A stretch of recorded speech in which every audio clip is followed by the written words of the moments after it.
10 વર્ષથી હું ભણાવું છું અહીંયા, અને એવું કહી શકાય કે મજા આવે છે એટલા માટે 10 વર્ષ કાઢી આવે.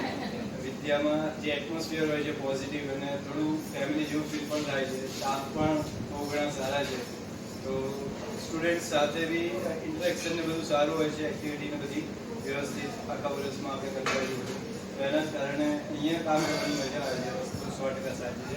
તો ઓપોર્ચ્યુનિટી મારી અને જયેશ સર આજે આવી શકે નથી, બંનેની પહેલી ઓપોર્ચ્યુનિટી કહી શકાય તો વિદ્યા છે. તો સ્ટાર્ટિંગ અમારું જે પ્રોફેસર હતું એ શીખવ્યું હતું, તો એઝ અ ફ્રેશર અમને ચાન્સ આપવા માટે દીપક સરનો થેન્ક યુ.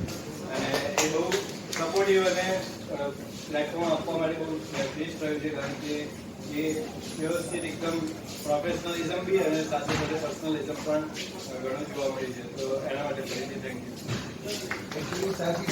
આજે અમે કોઈ સરને કંઈ કીધું હોય કે સર આવું છે કે સ્ટુડન્ટ્સ તમારા વિશે આવું કંઈક કરી રહ્યા છે, તો હંમેશા પોઝિટિવ લીધું છે, ક્યારેય નેગેટિવ નથી લીધું. કે મેં એમને કંઈ કમ્પ્લેન કરી કે સર તમારા વિશે આવું છે, તો છોકરાઓને નથી કશું કીધું, પોતાનામાં જ ઇમ્પ્રુવમેન્ટ થયા. અને that is a big task, and no one can actualize that.